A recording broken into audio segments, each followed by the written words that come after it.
when the Middle East and Iran goes to war? Well, now it's your chance to see it. Who will win? How will it go? And how long will it last? Hi guys, welcome to today's video. In today's video, we'll look into a scenario in which Iran goes to war with all of the Middle East. We will be buffing Iran just because, well, Turkey, Saudi Arabia, Egypt, Israel, this wouldn't end well. Or whatever you want to call that area. Oh wait, that doesn't make sense. This does not make sense. This team alliance? Yeah, this doesn't make sense. I think we can just get into the video and not think about the alliance that the Middle East would be. Not even think about how it would even go. As they make a offensive into Iraq. Also, some people might consider the Middle East going into like the Caucasus Mountains or into what's that called? Sudan. Yes, I forgot what Sudan was. That's embarrassing. As they cross the border with an offensive towards Baghdad, which they quickly encircle and manage to take within a week. On the coastal offensive, they quickly occupied Kuwait within days. And well, they managed to occupy all of this, with the front that gets most of the fighting now being down into northern Saudi Arabia. As well, one thing. Iran gets allies. Yes, they get allies. Kurdish rebels in Syria, Iraq, and southern Turkey. For some reason, they decide to fund them. This in no way will affect them negatively. With the rebels, the Kurdish rebels in Syria quickly expanding. And well, at this point, they link up with Turkish forces, not Turkish, with Iranian forces. And they cross into Saudi Arabia in another spot.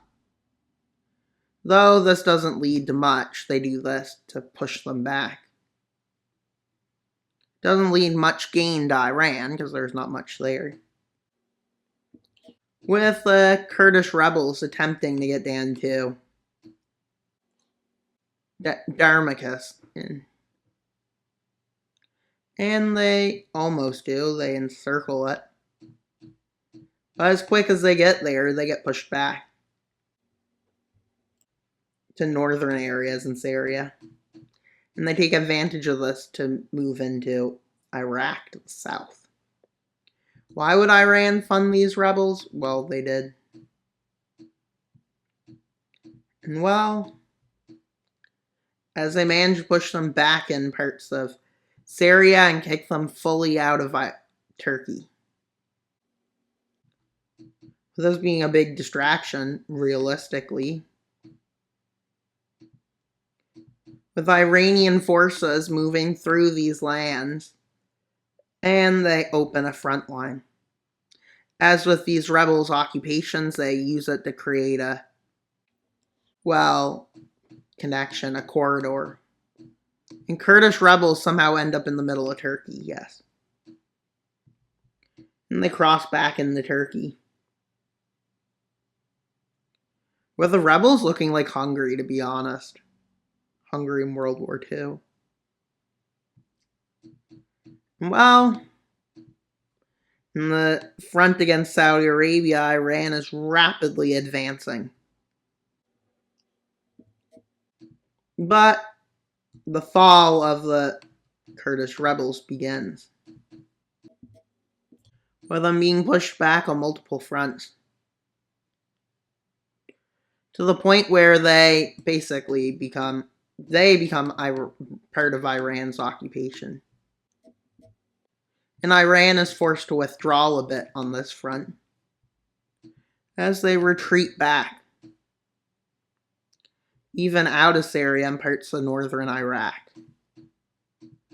But against Saudi Arabia, they're still advancing. And they eventually manage to enter Qatar and the UAE. But they get pushed out of this landing, and then they get pushed back all the way out of Saudi Arabia's useful lands. And they take back Kuwait, which is vitally important.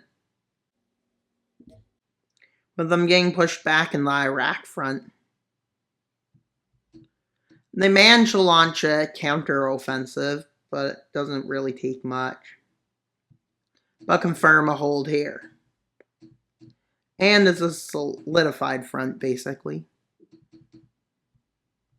With Saudi Arabia entering here, and Turkey entering over here. With them both starting front. As the IDF moves to take control of the air, which they do successfully. To no one's surprise.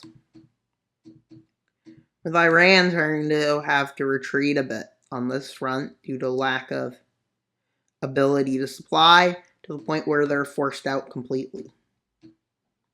As they start running out of vital resources, Iran does. Offensives are opened right up. With them moving to about the Zagros Mountains and being stuck a bit. So they land over here in the south. And they do this. And they continue this offensive.